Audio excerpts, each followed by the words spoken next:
Hey guys, welcome back to my channel Moonlight Tales. Here, I read real Reddit stories while playing Minecraft. So just sit back, relax, and let the game play in the background while you listen. Today's story is called She Cheated on Me Twice. The hotel door didn't just close. It judged me. It clicked shut like a gavel hitting wood, like a sentence being finalized. A sentence I'd already been serving for 6 months. I stood there in the dim hallway of the Marriott, her expensive citrus perfume still stuck to my collar, like a mark I couldn't wash off. On the other side of that door was her husband, thanking her for picking up Chinese food on her way home from the office. I was the reason that office didn't exist.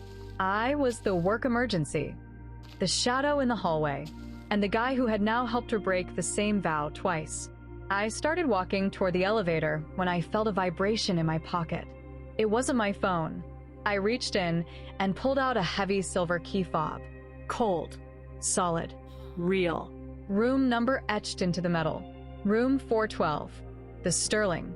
Problem was, I didn't have a room at the Sterling, and I was very much standing in a Marriott. This whole thing started as a mistake. A late-night drink after a gallery opening. That turned into one bad decision in the back of my car. Guilt everywhere. Regret everywhere. We promised it was a one-time thing. She said she loved him. I told myself I respected him. Then came the second time. And the second time wasn't a mistake. It was a choice. A clean, deliberate choice. Less like an affair, more like an addiction. "We have to stop," she whispered earlier, her breath warm on my neck while she checked her watch. He's starting to ask why I'm suddenly so interested in late-night inventory. "Then stop," I said, even though I was the one who sent the "I'm outside" text. Now I was in the elevator, staring at that silver key in my palm. Heavy. Wrong. I remembered how she hugged me goodbye, how her hands lingered in my pockets just a second too long. She didn't just leave me with a memory this time. She left me with a destination. I drove to the Sterling without thinking. Rain on the windshield. Betrayal doing the driving. I took the stairs to the 4th floor, my heart pounding like it already knew the truth. I ignored it. Room 412. I slid the key into the lock, half expecting to find her inside. A third round. A secret victory lap. The room was dark, except for a blue glow. A laptop. Open. Sitting on the desk. I stepped closer and looked at the screen. It wasn't a movie. It wasn't work. It was a live camera feed. I froze. The camera was pointed at a bedroom. Her bedroom. I watched as she walked into frame, still wearing the same dress she'd worn with me an hour earlier. She sat on the edge of the bed and looked straight into the camera. No smile, just tired eyes. Hard, empty. Then she reached into her bag and pulled out a small digital recorder, the one she used for work memos. She pressed play. And suddenly the room was filled with my own voice. My confession. The first time we cheated. Clear enough to destroy me. She leaned toward the camera and whispered, completely calm. "I have the second one now too. He's at the Sterling. Send the cleaners." The blue light from the laptop felt like it was burning straight through my eyes. I stared at her on the screen, waiting for anything. A blink, a smile, a crack in the act. Nothing. She just sat there, cold, clinical, like she was watching a recorded deposition of a dead man. Then I heard it, a heavy thud in the hallway. Slow, rhythmic, purposeful, 2 sets of footsteps. The cleaners. There was no time to panic, no time to feel betrayed. I grabbed the laptop, bolted to the desk. I slammed the lid shut, clutched the silver key fob, and scanned the room. The Sterling was all minimalist glass and sharp edges. No warmth. No hiding places. My eyes landed on the minibar. I grabbed a heavy crystal decanter, my knuckles going white around the neck, and slipped behind the thick velvet curtains. Just as the lock chirped, the door didn't ease open. It was pushed. With confidence. With intent. 2 men stepped inside, both wearing dark, forgettable utility jackets. They didn't bother with the lights. They moved like they'd done this before. One went to the bathroom. The other walked straight to the desk. "He's not here," the one at the desk whispered. He pressed his hand to the laptop lid. The screen's still warm. He's in the building. She said he was the easy part. The second man replied from the bathroom. A guy this obsessed with his own reflection never looks behind him. I held my breath. The smell of rye whiskey mixed with cold sweat. And that's when it hit me. This wasn't an affair. It was a setup. She didn't choose me because she loved me. She chose me because I was arrogant enough to believe she would risk everything for a man like me. I was the fall guy, the distraction, while she and these men moved pieces I was never meant to see. The man at the desk pulled out his phone. "The mark is loose," he said quietly. "We're moving to secondary extraction. Tell the husband to initiate the discovery phase. If we don't find him, we let the police finish it." He turned toward the window. His shadow stretched across the curtain. I could see it then, the outline of a suppressed 9mm in his hand. My morals had been gray for months. In that moment, they turned black. I wasn't going to let them clean me. As his hand reached for the curtain, I didn't wait. I lunged. The decanter came down with everything I had. Glass exploded. Amber liquid sprayed the air. He dropped hard, the gun skidding across the floor. The second man burst out of the bathroom, but I wasn't fighting. I dove, grabbed the gun, rolled, and bolted for the door. I slammed through the fire exit and took the service stairs 3 at a time, my lungs screaming for mercy. I hit the street. Rain was pouring now, no drizzle, no warning. Just chaos. My hands shook as I pulled out my phone. I needed to call her, needed to scream. But the screen showed a missed call, a number I hadn't seen in years. Her husband. I answered, my voice already broken. "Listen, I can explain." "Don't bother, Mark," he said. Calm. Too calm. "I'm the one who hired the cleaners. My wife just provided the evidence." He paused. "But here's the thing, she didn't tell you everything about that room, did she?" "Check the fob again," he said. "Flip it over." I stopped under a street lamp and turned the silver key in my hand. On the back, engraved in small, elegant letters, 3 words: Property of Internal Affairs. The street lamp hummed above me, its yellow light flickering in the rain like a dying pulse. I stared at the words Property of Internal Affairs until they blurred into a silver smear. My career, the stable one, the promotions I'd bled for, the reputation I'd built brick by brick, all of it was dissolving in the rain. I wasn't just a guy who'd slept with another man's wife. I was a cop caught on camera by the very department meant to police us. "You're a smart guy, Mark," her husband continued, his voice smooth, relaxed, like he was sipping a drink in a quiet room. "You knew Internal Affairs was looking for the missing evidence from the Russo bust. You knew someone had to take the fall for the $2 million that vanished from the locker." He paused. "I just didn't think you'd be dumb enough to let my wife lead you straight to the slaughterhouse." "She's not your wife," I snapped, pressing my back against the cold brick of the alley. "She's a plant, an IA handler." "She's a professional," he corrected. "And right now, she's handing over a second recording. The one from tonight." My jaw tightened. "The one where you talk about getting away with it," he continued. "It doesn't matter that you were talking about the affair, Mark. To a jury, it's going to sound like you're talking about the Russo money." And that's when I understood how perfect the setup was. They didn't need proof that I took the cash. They just needed to destroy me so completely that no one would ever believe I didn't. By sleeping with her, twice, I hadn't just broken a moral code. I'd handed them the handcuffs. My eyes dropped to the gun I'd taken from the hotel room. It wasn't standard issue. No serial number.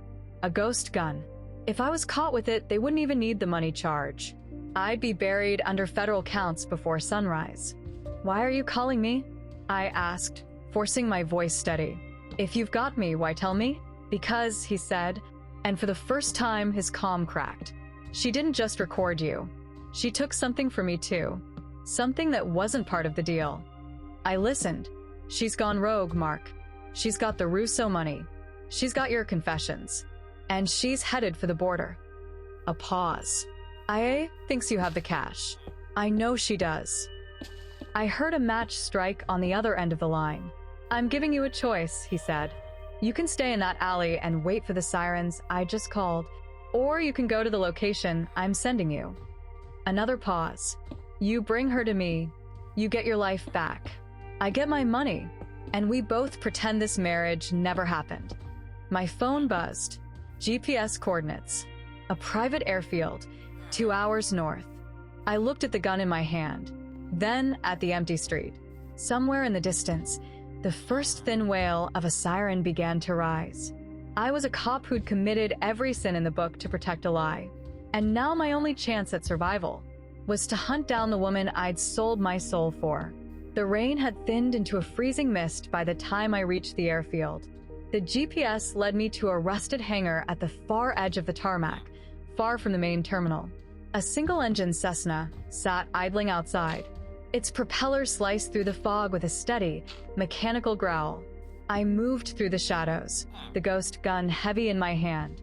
My moral compass was spinning so fast it had finally snapped. I wasn't here to be a cop. I was here to survive. I saw her through the small window of the hangar office. She was alone, zipping up a black duffel bag, calm and precise. She didn't look like someone on the run. She looked like someone finishing a long day at work. I kicked the door open. The sound cracked through the empty hangar like thunder. "Don't move," I rasped, leveling the gun at her chest. She didn't scream, didn't flinch. She finished zipping the bag, then leaned back against the desk. Her eyes flicked from the gun to me. A small, pitying smile touched her lips. "You look terrible, Mark," she said. "The good cop suit doesn't fit you anymore. Where's the Russo money?" I stepped closer, adrenaline narrowing my vision. "He told me everything. You're playing IA, you're playing him, and you used me as the distraction." I nodded toward the bag. "Give it to me, and maybe I let you walk." "He told you everything?" She laughed, short and sharp, cutting through the engine noise outside. "Did he tell you he's the one who killed Russo? Did he tell you the $2 million was never in the evidence locker because he moved it before the bust?" She reached into her pocket. My finger tightened on the trigger, but she didn't pull a gun. She pulled out a third digital recorder. Smaller, newer.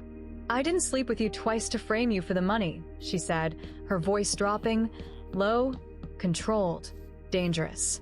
"I did it because I needed someone clean enough to trigger an IA investigation into the entire precinct." She stepped closer. "I needed the cleaners to show themselves. I needed him to panic." She pressed play. It wasn't my voice. It was his. The husband. He was arguing with someone else, a voice I recognized instantly. The police commissioner. They talked about the disposal of the Russo witness, about percentages, about who got what from the recovered cash. It wasn't just corruption. It was a map, a conspiracy that went straight to the top of City Hall. "He sent you here to kill me, Mark," she said, stepping closer to the barrel of my gun. "Because as long as I'm alive, I have the one thing that can bury him and the commissioner." Her eyes didn't blink. "If you hand him that bag, he'll kill you the second you do. You're the last loose end." I looked at the recorder, then at the woman who had dismantled my life piece by piece. My twice-broken vows suddenly felt insignificant. I wasn't a villain. I was a pawn in a game run by monsters. "So, what's in the bag?" I asked, my voice barely steady. "Half the money," she said. "The other half is already at the precinct." My stomach dropped. "In your locker," she continued. "I planted it 10 minutes ago." My heart stopped. If the money was already there, I was finished. The sirens I'd heard earlier weren't random. They were coming for me. "The only way out for both of us," she said, nodding toward the plane, "is to make sure he thinks we died in this hangar." She paused. "I've already set the timer on the fuel line." The smell of aviation fuel was thick enough to taste. A heavy, chemical sweetness that told me my life as a cop was already over. I stood between the woman who had dismantled my soul piece by piece and the open door of the Cessna. Somewhere behind me, drip, drip, drip, fuel hit the concrete. The timer on the hangar wall glowed red in the dim light. 0:45. "He's coming, Mark," she said calmly, climbing into the pilot's seat. "He won't send the cleaners this time. He'll want to see the light go out of your eyes himself. The engine roared louder. He needs to know the Russo secret dies with us. I looked down at the recorder in my hand. It was just plastic, but it weighed more than the ghost gun ever had. If I stayed, if I handed this to the right people, I'd still be the guy with $2 million in his locker and an affair with an IA shadow. I'd be a hero in a prison cell, but if I got on that plane, I'd be a ghost, a thief, a man who let the woman who betrayed him lead him into the dark. Why me? I shouted over the engine, distant sirens bleeding into the night. Why did it have to be me? She looked back at me, her silhouette sharp against the cockpit lights. Because you still had a conscience, she said, and guilt makes people predictable. She met my eyes. It made you the perfect shield. Headlights cut through the fog. A black SUV. He was here. The husband. The murderer. The man who used my moral failure to hide his empire. I didn't get on the plane. As the SUV skidded to a stop, I shoved the recorder into the duffel bag and threw it into the cockpit. Go, I yelled. Take the money. Take the evidence. She turned. If you're really a professional, I shouted, make sure it goes to the feds, not the precinct. Mark. Go. She didn't hesitate. The Cessna surged forward, its wing clipping the hangar door as it burst onto the runway. I turned to face the SUV. The ghost gun felt steady in my hand. 005. He stepped out, his face twisted with entitlement, with rage. He didn't see the fuel pooling at his feet, didn't see the sparks from the plane's exhaust. He only saw me. Where is she? He roared, raising his weapon. She's the one who got away, I said. A strange calm settled over me. And you're the one who forgot to check the math. The explosion didn't sound like a bomb. It sounded like the world finally exhaling. White heat. The hangar vanished. The SUV vanished. And so did the man who thought he owned the city. I woke up hours later in tall grass at the edge of the tarmac. My skin burned. My ears rang with a high, endless whine. The airfield behind me was a blackened skeleton. Ambulance lights flashed in the distance. I didn't move toward them. I reached into my pocket. Something hard, not a gun. The silver key fob from the Sterling, taped to the back. A tiny micro SD card. She'd slipped it there during the chaos. I walked into the woods, leaving the fire and sirens behind. According to the morning news, I was dead.